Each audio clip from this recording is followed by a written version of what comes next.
है गाइस, कैसे हो सारे। मैं विक्रम, आप सभी अच्छे होंगे। आज का वीडियो आपके लिए बहुत इंपॉर्टेंट रहने वाला है। यदि आप पीवीएफटी एग्ज़ाम, पीएटी या फिर अदर कोई सी भी एग्ज़ाम की आप प्रिपरेशन करने वाले हैं तो आज का वीडियो हमारे लिए बहुत इंपॉर्टेंट है। आज के वीडियोस में हम डिस्कस करेंगे आपका इकोसिस्टम जो चैप्टर है उसके कुछ बहुत इंपॉर्टेंट जो क्वेश्चन बनते हैं उनको हम डिस्कस करेंगे। तो 20 क्वेश्चन आज हम डिस्कस करेंगे। तो आज का वीडियो जो है आपके लिए बहुत ही महत्वपूर्ण रहने वाला है। ओके, तो पहला हमारा क्वेश्चन है कि निम्नलिखित में से कौन सी सही खाद्य श्रृंखला है। तो हमें यहाँ पर करेक्ट पूछिए, यहाँ पर हमें बताना है। ऑप्शन ए है घास, टिड्डा, मेंढक, सर्प या बाज। सेकंड है घास, मेंढक, सर्प या मोर। घास, मोर, टिड्डा, बाज और घास, सर्प या खरगोश। तो फर्स्ट हमारा जो सही रहेगा पहला आएगा ग्रास। ग्रास होपर को ग्रास को जो ग्रास होपर खाएगा, उसके बाद ग्रास होपर को फ्रॉग खाएगा और फ्रॉग को स्नेक और स्नेक को बाज। तो इसी टाइप से आपकी यहाँ पर फर्स्ट वाली जो रहेगी सही आपकी फूड चेन रहेगी। तो गाइस बहुत इंपॉर्टेंट क्वेश्चन है, अक्सर ऐसे क्वेश्चन आपको एग्जाम में देखने को मिलते हैं। निम्नलिखित में से कौन सा जीवाश्म ईंधन है, ये भी इंपॉर्टेंट है। लकड़ी, पेट्रोल, गोबर गैस या उपरोक्त सभी। Which of the following is the fossil fuel. तो जीवाश्म ईंधन के रूप में यहाँ पर देखा जाए तो इसका राइट आंसर रहेगा पेट्रोल। पेट्रोल जो है कि एक जीवाश्म ईंधन के रूप में जाना जाता है। आगे हम बात करते हैं फोटोकेमिकल स्मोक किसके प्रदूषण से संबंधित है। फोटोकेमिकल स्मोक बहुत इंपॉर्टेंट है। Photochemical smoke is related to pollution of, तो ये रहेगा हमारा वायु। तो ऑप्शन जो थे हमारे पास मृदा, जल, ध्वनि और वायु, तो इसमें हमारा राइट आंसर जो रहेगा वो होगा हमारा एयर। क्वेश्चन नंबर 4 को अगर हम देखें कि कौन सा शब्द मनुष्य से संबंधित है। शाकाहारी, मांसाहारी, स्वपोषी या सर्वाहारी। तो which word is relate to man, तो ये रहेगा हमारा सर्वाहारी। ओमनिवोरस जिसे हम बोलते हैं कि मनुष्य सर्वाहारी की श्रेणी में आता है। तो ये भी बहुत इम्पॉर्टेंट क्वेश्चन। नेक्स्ट क्वेश्चन को अगर हम डिस्कस करें कि जैव मंडल में ऑक्सीजन के समाप्त हो जाने पर कौन सा जीव सबसे पहले प्रभावित होगा। ऑप्शन है प्राथमिक उत्पादक, उत्पादक, द्वितीयक उपभोक्ता या तृतीयक उपभोक्ता। Which organism will be affect the first one oxygen is exuded from the biosphere. तो यहाँ पर हमारा जो रहेगा प्राथमिक उत्पादक, जैसे कि गाइस अगर हम बात करें कि अगर एटमॉस्फेयर या वायुमंडल में से अगर ऑक्सीजन अगर O2 को अगर समाप्त कर दिया जाए तो सबसे पहले जो इफेक्ट होगा प्राथमिक उत्पादक। और प्राथमिक उत्पादक में जैसे आपके आती है घास, पेड़ पौधे आते हैं, तो ये सबसे पहले आपका प्रभावित होंगे। आगे हम बात करते हैं मांसाहारी जीव सामान्यतः होते हैं प्राथमिक उपभोक्ता, द्वितीयक उपभोक्ता, तृतीयक और द्वितीयक उपभोक्ता अपघटन, परंतु उपभोक्ता नहीं। बहुत ही आपका लिए इम्पोर्टेंट क्वेश्चन कि कार्निवोरस ऑर्गेनिज्म आर जनरली तो सेकेंडरी एंड टर्शरी कंज्यूमर। तो जो सेकेंडरी और टर्शरी जो कंज्यूमर है वो है आपके कार्निवोरस ऑर्गेनिज्म के अंतर्गत आते हैं।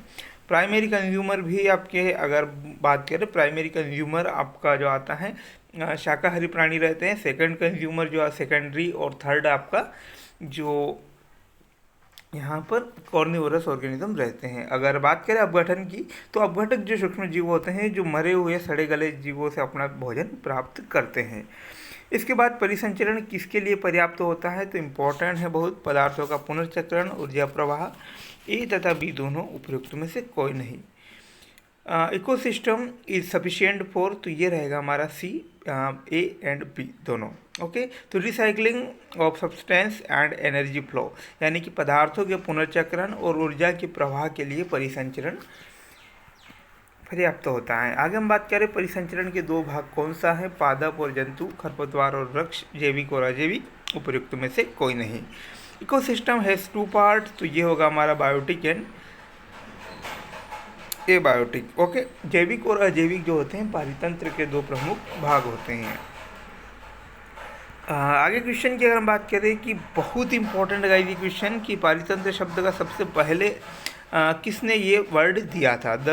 Bye whom was the word ecosystem first used. तो ये रहेगा टेंसले। एजी टेंसले जो नाम के वैज्ञानिक थे, उन्होंने पारितंत्र या इकोसिस्टम सबसे पहले वर्ड दिया था। आगे हम बात करते हैं कि पारितंत्र में पोषकीय स्तर क्या कहलाती हैं, तो the nutritional status in ecosystem is called. Option जो है कि nutritional level, producer level, consumer level या वेजिटेरियन लेवल। तो ये रहेगा हमारा पोषक स्तर। पारितंत्र में जो पोषक की स्थिति जो रहती है पोषक स्तर कहलाता है, यानी कि न्यूट्रिशनल लेवल। नेक्स्ट क्वेश्चन हम देखें कि परितंत्र में अपघटक होते हैं। तो परितंत्र में अपघटक क्या होते हैं, बहुत इंपॉर्टेंट है, यहाँ पर हर एक क्वेश्चन आपको इंपॉर्टेंट देखने को मिलेगा। तो decomposer in a ecosystem are, तो डिकम्पोजर यानी कि अपघटक जो होते हैं पारितंत्र में क्या होते हैं। ऑप्शन जो है कि सूक्ष्म उपभोक्ता, सर्वश्रेष्ठ उपभोक्ता, प्राथमिक उपभोक्ता या द्वितीयक उपभोक्ता। तो ये जो रहेगा हमारा सर्वश्रेष्ठ उपभोक्ता, जो बेस्ट कंज्यूमर की अगर हम बात करें तो बेस्ट कंज्यूमर जो होता है डिकम्पोजर रहते हैं। मरुक्रम प्रारंभ होता है, तो मरुक्रम जो कहाँ से स्टार्ट होता है, मरुक्रम अगर हम बात करें तो जो मरुस्थल का जो इकोसिस्टम अगर बात करें तो चेंज जो विकास जो परिवर्तन होता है वो कहाँ से प्रारंभ होता है। ऑप्शन है जल से, नग्न चट्टानों से, दलदल से, उपरोक्त सभी से। तो ये रहेगा हमारा नग्न चट्टानों से। तो जो नेक्ड रॉक जो रहते हैं उनसे मरुक्रम प्रारंभ होता है। आगे बात करते हैं अनुक्रमण क्या है। ये भी इंपॉर्टेंट क्वेश्चन है बहुत ही ज़्यादा, कि स्थायित्व तक समुदायों का क्रमिक बदलाव, क्रमिक दिशी तथा लगातार होने वाली क्रिया, रिक्त स्थानों में होने वाले जैविक समुदायों की सीरीज या उपरोक्त सभी। इंडेक्सिंग टेक्स्ट टू प्लेस, तो इसमें जो रहेगा ऑल ऑफ अबाउ, यानी कि स्थायित्व तक समुदायों का क्रमिक विकास या बदलाव हम बोल सकते हैं अनुक्रमण में, और क्रमिक दिशा में लगातार होने वाली ये क्रिया है, और रिक्त स्थान में होने वाली जैविक समुदायों की ये सीरीज है। यानी कि तीनों हमारा राइट आंसर रहेंगे, तो इसमें हमारा चौथा आंसर सही रहेगा। अनुक्रम में पौधों की संरचनात्मक जटिलता अचानक बढ़ जाती हैं, स्थिर रहती हैं, धीरे धीरे बढ़ती हैं, नहीं बढ़ती है। स्ट्रक्चर कंप्लीटली और प्लांट इज सीक्वेंसिंग, तो ये रहेगा हमारा अचानक बढ़ जाती है। अनुक्रम में जो होता है पौधों की जटिलता जो होता है कि सडनली इंक्रीज होती हैं। अब कुछ जो हम यहाँ पर फिल इन द ब्लैंक्स हम देख लेते हैं कि अनुक्रमण शब्द का प्रयोग सबसे पहले किसने किया, तो हुल्ट। तो ये भी इम्पोर्टेंट है बहुत ज़्यादा, जहाँ जैसे कि हमने बात की थी कि आपका पारितंत्र इकोसिस्टम वर्ड किसने दिया था, वो इम्पोर्टेंट था। उसी टाइप से जो या अनुक्रमण शब्द किसने दिया था ये भी आपका बहुत इंपॉर्टेंट है, तो ये आपका उल्टा रहेगा।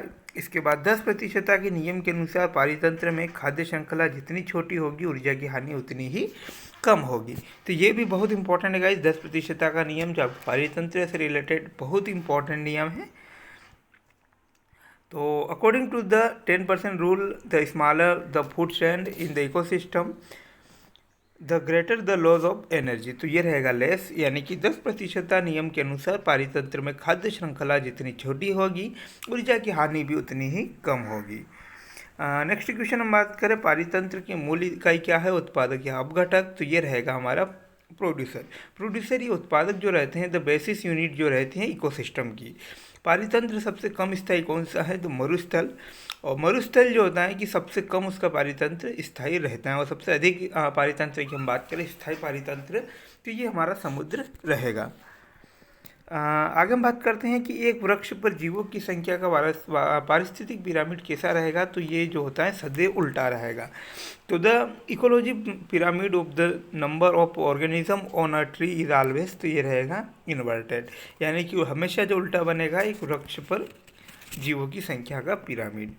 पारिस्थितिकी तंत्र का शब्द सबसे पहले किसने उपयोग किया था, ये हम पहले देख चुके हैं, क्वेश्चन टेंसले। तो गाइस आज की वीडियो में बस इतना ही, और मिलते हैं नई वीडियो के साथ। तब तक धन्यवाद। आप चैनल को सब्सक्राइब करिए ताकि कोई भी नई वीडियोस रहे तो उसे आप मिस न कर पाएँ। Thanks for watching guys.